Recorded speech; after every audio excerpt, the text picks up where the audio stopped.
Gentlemen, for the full story, welcome. Please remember to like the video, share the video. Alright, don't keep it to yourself.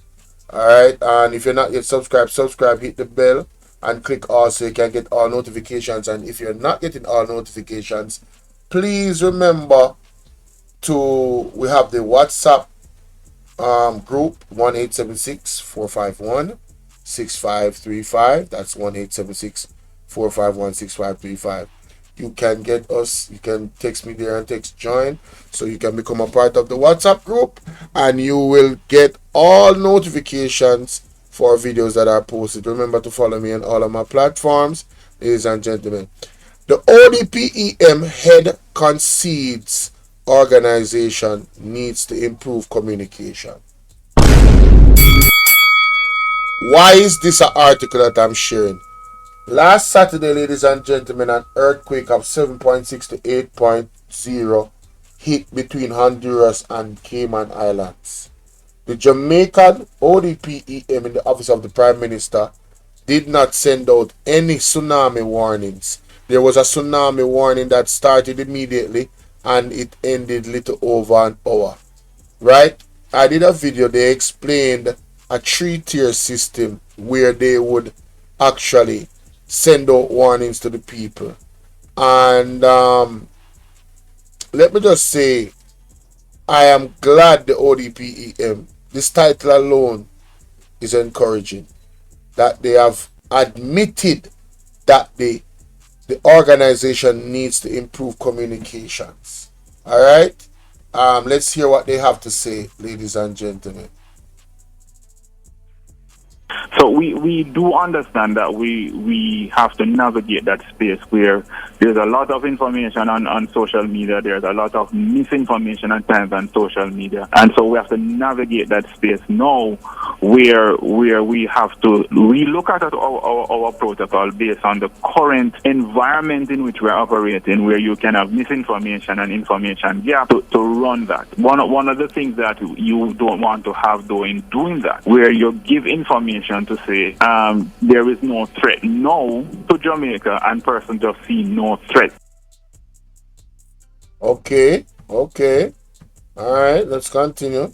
What I've said before is that you were operating on a national protocol in terms of how we operate for tsunamis, for regional tsunamis. What we're saying now is that given the fact that we saw where there is the possibility for misinformation, that's something now that we have to have a relook at to say, how do we now communicate to negate and kill that noise as it relates to the misinformation? So, what misinformation is he talking about? It might be 3 hours away. Even if it's 3 hours away, you've got to make some plans. You've got to evacuate people out of places. This is what they do in places where you get big earthquakes. Because if you get away, even if it's just 1.5 meters high, and it runs on shore a long way, it kills people. Yeah. It destroys property. It does things. So I think that we have to take this a little bit more seriously than we have been taking it. I think that we should be in a warning situation and we should send it out immediately, because that's why we've set up these warning systems around the world. They're set up so that people can notify their population. Yes. If it doesn't happen, let's all go say, yeah, that's very nice, let's go have a drink and celebrate it didn't happen. You see this bridging that you hear talking, ladies and gentlemen? That is Professor of the Sedimentary Geology at University of the West Indies, Simon Mitchell. Listen to what the man is saying. This man is echoing the same sentiments, because what I'm hearing from the ODPEM, they are concentrated on misinformation on social media. Right? That's what they're concentrated on. They are not blaming, they should be blaming themselves for not communicating effectively with the people of Jamaica. Right? So I'm very disappointed in the ODPEM. I took back everything that I just said. The title was misleading. Alright? The ODPEM needs, Mark Golding, you got so much work to do when you win the election, my guy. I'm talking about, man, you're going to need God's help. Listen to what the professor had to say. It might be 3 hours away. Even if it's 3 hours away. Thank you. So, a tsunami is 3 hours away. Potentially. You're going to wait until it's an hour away, 2 hours away, 14 minutes away before you tell everybody in Jamaica? How long do you think it's going to take for everybody in Jamaica to actually hear that, oh, wait a minute, a tsunami is coming, leave from the coast, leave from the coastline and go inland?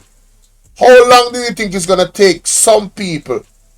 Some people might be out in sea, don't know a tsunami is coming.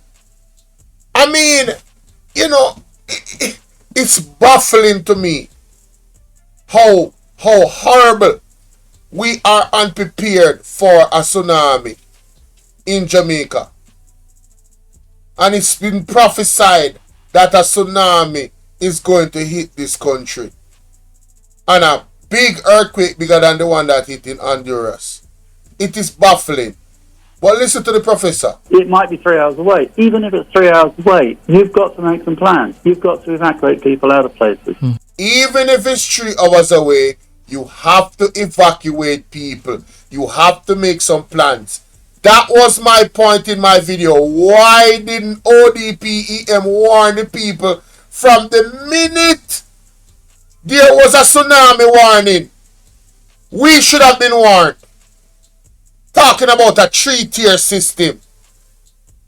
Right? What kind of madness is that? Who created that system? That is not how it is done in other parts of the world. Listen. This is what they do in places where you get big earthquakes. Because if you get a wave, even if it's just 1.5 meters high, and it runs on shore a long way, it kills people. Even if it's 1.5 meters high, even if the tsunami is 1.5 meters high, it can still kill people.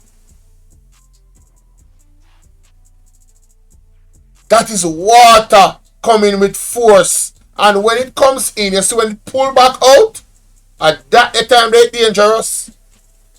Have you guys ever sat in the middle, like at the beach, and when the wave is coming in and it's pulling back out, and you see the force that the little bit of water is pulling you back in? Can you imagine a whole meter of water high?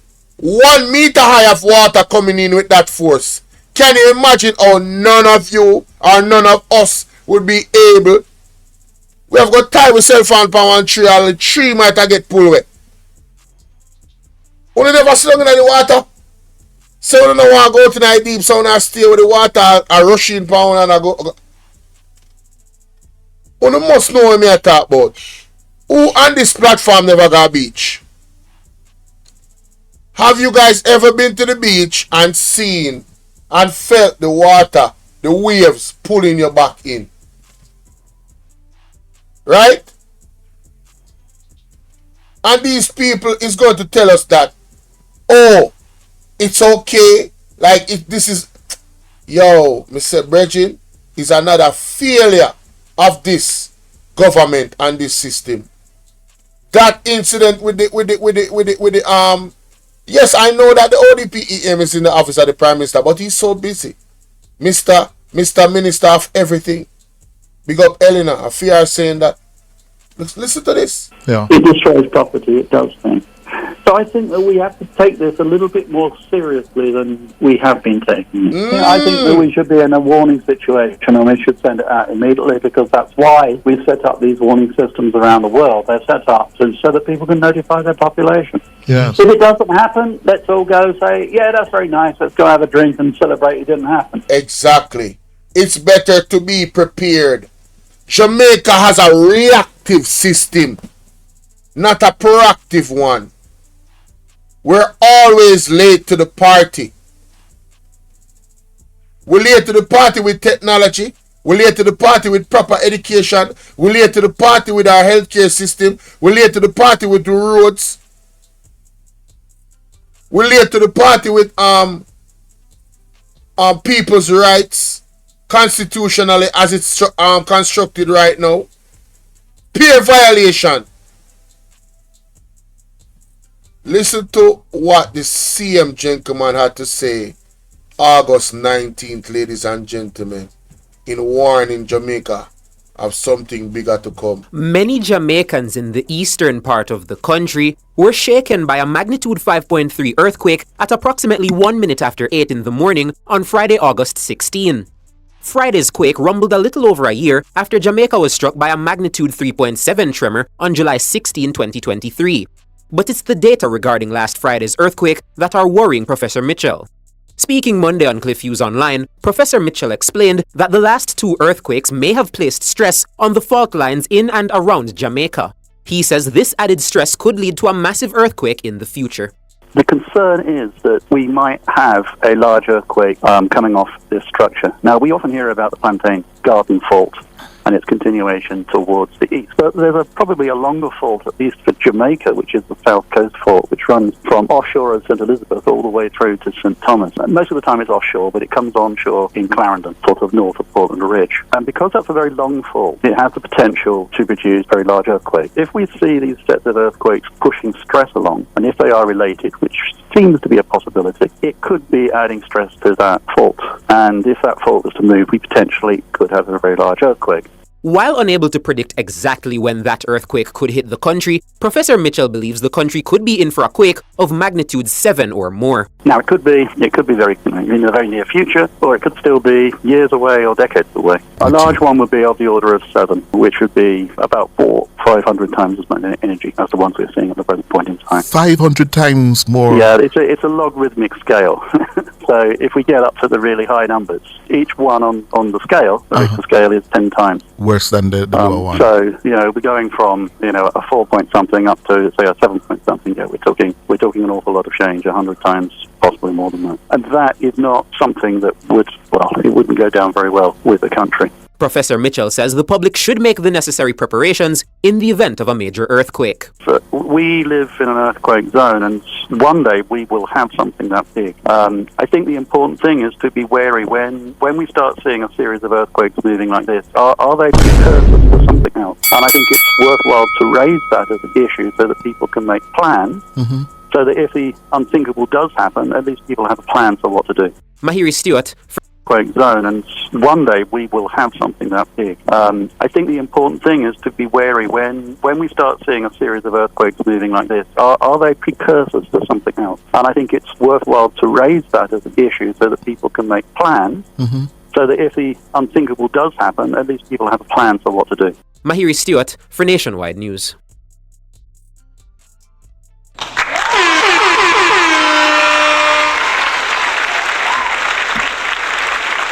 Ladies and gentlemen, I think I've made my point.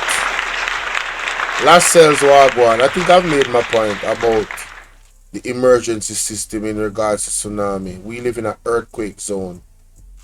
We live in an earthquake zone, for crying out loud. Once there's an earthquake and a potential tsunami, there's no reason why the ODPEM should not alert the entire Jamaica. All media houses. Why doesn't the media houses have a breaking news? A breaking news thing. They need to have through all of the communications, when it comes to emergency, I believe that they should have a system where the radio, the TV, right?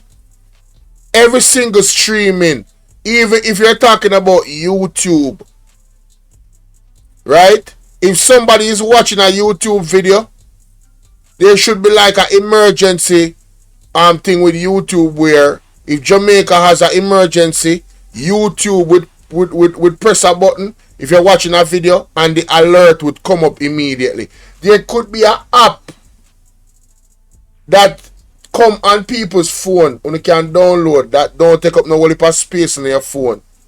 That if there is a disaster coming, people always they near them phone. The phone does alarm per crazy. Me couldn't listen to an alarm where usually associated with like tsunamis. Let me couldn't hear this.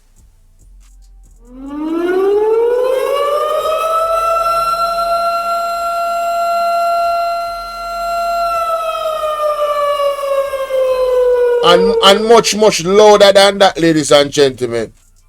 Right? Much louder than that. You should have horns all over Jamaica. Right? You should have horns all over Jamaica. That if a disaster of that type or any other. Suppose one volcano erupt. Suppose there's a sleeping volcano in Jamaica. You should have all types of alarm around the country. When somebody hear that sound, them know it's a time to move. And a time to check them news, them TV, them radio, to find out exactly what is going on. Right? This don't make no sense, man. Hey, let me know what y'all think in the comment section, man. Lord have mercy.